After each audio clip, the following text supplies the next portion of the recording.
kumusta ang gabi nyo? Kumusta ang tulog nyo? O, di ba ang daming kumusta? Ako naman ay kakauwi ko lang galing trabaho. Panggabi ako. At ngayong araw ay rest day ko naman. Pero kailangan pa rin nating kumilos-kilos kasi may nag-aantay rin sa atin ng mga trabaho pang iba. So, hindi lang naman sa trabaho mo sa company ba? Meron din tayong trabaho sa bahay. Ayan, buksan natin ilaw. Oh no. Nag-aantay yung aking labahin dyan. Binabad ko pa yan kagabi bago ako pumasok. Para lumambot na yung mga libag-libag niya. At ayan, kailangan na natin siyang paikutin para naman maisampay na. So mag-aantay lang tayo ng ilan ba yan? 35 minutes. So kailangan nating antayin yan ng 35 minutes bago maluto at babalikan natin mamaya. At ngayon naman ay pupunta tayo sa kusina kasi talagang nagugutom na ako niyan. Kaaga-aga kong magutom, anong oras pa lang yun? At ang naisip ko nga pong ulamin ay, chararam, natto!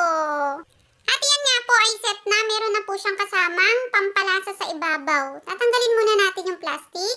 At pagkatapos ay susunod natin ang kanyang rekado. Para po yung toyo at saka yan po ay mustard.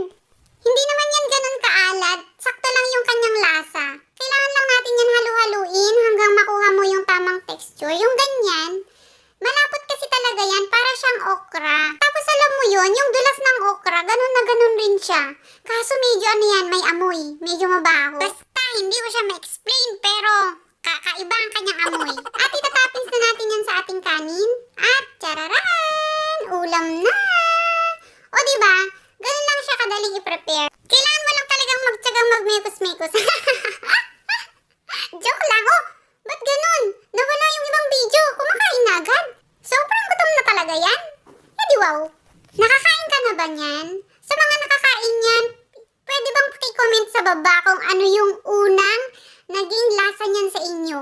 Kasi ako talaga nung una kong kain yan. Grabe ka mo, hindi ko siya malunok. Kasi parang siyang ano, pagbukas mo pa lang, di ba may amoy na talaga yan. Tapos, pag lalo na, pag hindi mo siya nahalo ng maayos, hindi siya kamo talaga okay. Pero kapag sinunod-sunod mo siyang kain, halimbawa kumain ka ngayon, tapos kakain ka ulit sa mga susunod na araw, magugustuhan mo siya kasi ako ganun.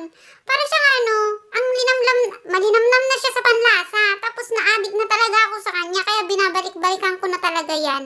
Lagi akong bumibili niyan, pero ginagawa ko, pinapapak ko lang talaga siya. May mga klase din yan, yung mabili ko ngayon, buo-buo siya.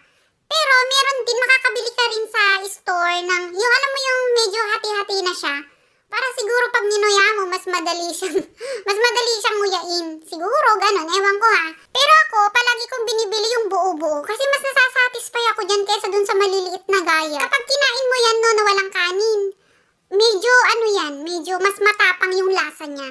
Pero kapag may kanin, mild lang siya. So, siguro sa mga first timer, hindi mo yan makakain ng solo lang siya. Kailangan talaga siya meron kang ipa-partner dyan.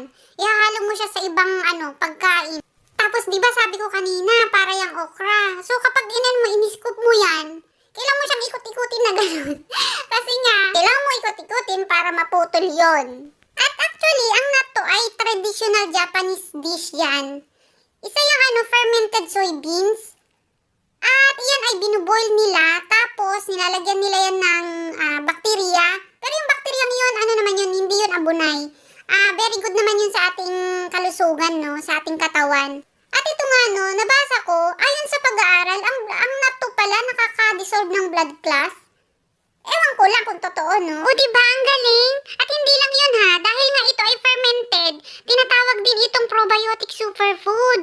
Kasi naman, mataas ito sa protein, sa fiber, vitamin C, at marami pang ibang health benefits na makukuha dito. Kaya kung ikaw ay nasa Japan, itry mong kainin to. At saka parang hindi lang dito sa Japan meron. Parang may gumagawa na rin ata sa ibang bansa nito. Kasi nagawa ng health benefits na makukuha dito. Itry mo rin kaya to.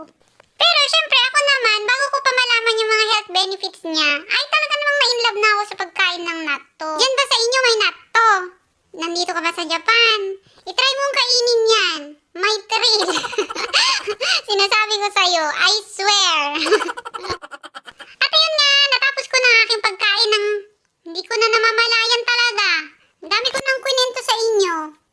At syempre, kulang pa yan. Teka lang ha, inat-inat muna tayo. Ay, talaga naman, ang sarap-sarap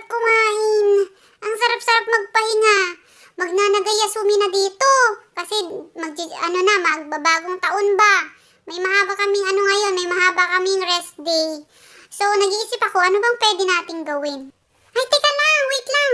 Shoutout nga pala kay Sir Jose Cobras Vlog na nag-comment sa ating video nung nakaraan. God bless po sa inyo. Salamat po sa panonood. At ito nga, syempre, hindi pa ako natapos sa aking pagkain, no? Kumuha pa talaga ako niyan. Pero syempre, ang prutas daw ay kinakain niyan bago kumain. Hindi yung pagkatapos kumain. Kasi parang yung acid reflux ba? Yun, kailangan nating mag-ingat sa ganun. So, mali ang ginagawa ko, huwag yung tularan. Ako talaga namang matakaw. Kaya naman, natatakam talaga ako sa ganyan. So, kinain ko pa talaga, uy. At habang kumakain nga ako, iniisip ko yung aking mga gagawin ngayong araw. Talaga namang! Long vacation na! Grabe na yan!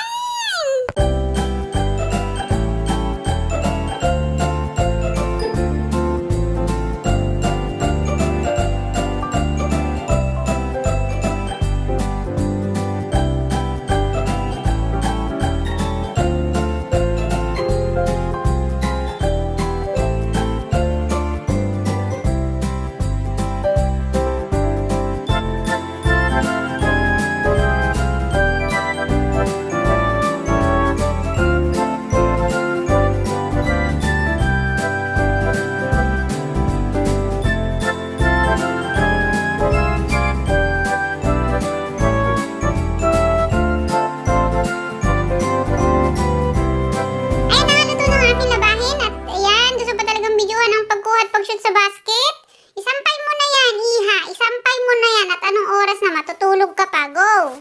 Talagang antok na ako dyan. Kaya naman binibilisan ko na talaga ang kilos ko kahit alam kong bibidyohan ko pa ang gagawin ko.